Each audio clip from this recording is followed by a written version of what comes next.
Bonjour. Que faire si une personne de votre planning quitte l'entreprise, il y a une fin de contrat par exemple, ou un départ en retraite, peu importe, mais que vous ne souhaitez pas supprimer cette ressource parce que vous voulez conserver les données de son planning? Eh bien, on va voir ça ensemble tout de suite.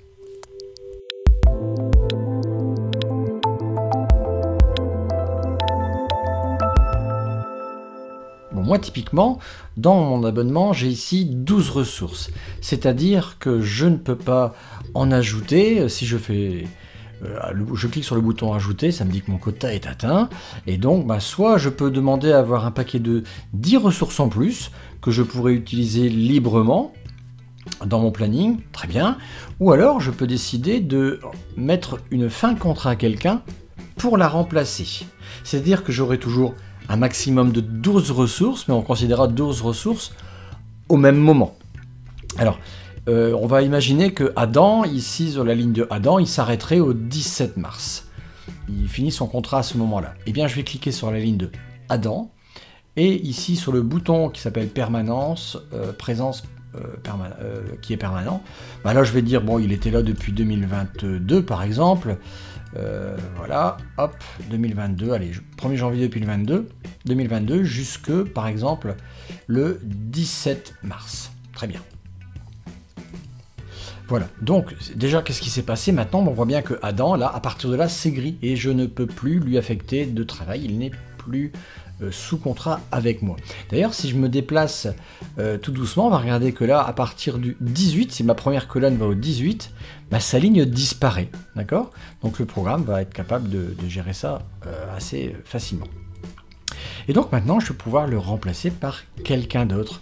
Comment je vais faire ça? Alors ici, sur le bouton ajouter, regardez, j'ai toujours cet empêchement, mais pas si je vais dans le deuxième onglet remplacement. Et là, je vois bien qu'Adam, je vois le contrat qu'il a avec moi.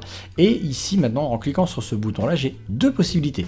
Créer un remplaçant, c'est-à-dire une nouvelle ressource qui va le remplacer, ou alors sélectionner d'un remplacement existant. Actuellement, il n'y aura personne, donc ça ne sert à rien. Donc moi, je vais d'abord créer un remplaçant. Alors le remplaçant, je vais choisir une couleur, et puis je vais dire il s'appelle Daniel, par exemple. Et alors je vois tout de suite qu'automatiquement, j'ai une présence qui a été créée, effectivement, du 18 mars, ou par exemple 17 avril, alors je vais faire un peu plus tôt pour que ça soit facile, au dimanche 31 mars, par exemple, 15 jours, et je fais créer. Et donc là, je vois bien qu'il y a Daniel maintenant qui a un nouveau contrat et qui est présent. Et effectivement, je vois une 13e ressource maintenant dans mon planning et je vais aller voir ce qui se passe. Et bien voilà, on voit qu'il y a une nouvelle ligne et au 18 avril, j'ai toujours mes 12 ressources maximales.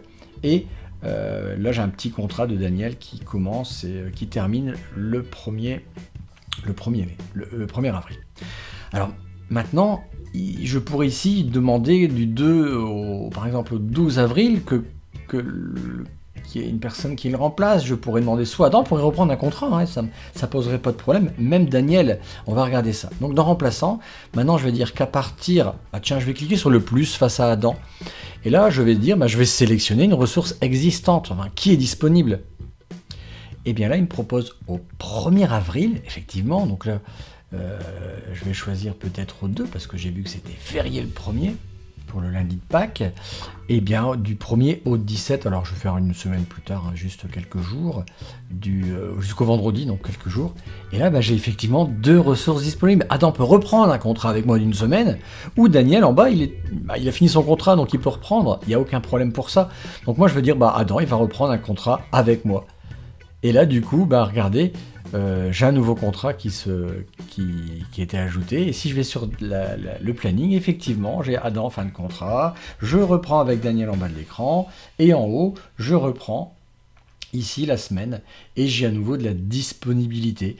Et puis je vais pouvoir maintenant jongler comme ça, avec des contrats de présence, et de toute façon, le programme va veiller à ce que vous respectiez pour moi en tout cas, ici, mon quota de 12 personnes maximales au même moment. D'accord?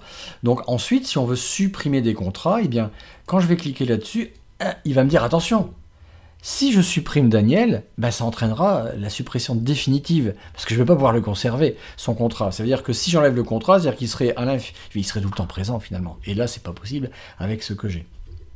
Donc là, je ne vais pas continuer, mais je pourrais ici supprimer, boum, le contrat de Adam.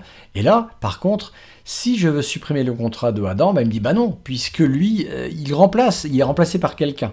Donc là, ça serait pas possible, il faudrait que je supprime Daniel, etc. Je pourrais le faire en suppression, mais le programme me protège quand même de ce côté-là. Donc là, voilà. Donc ça, c'est assez génial. C'était manquant, je trouve, pour Planning Web. Et bien maintenant, vous pouvez l'utiliser comme vous voulez. À bientôt.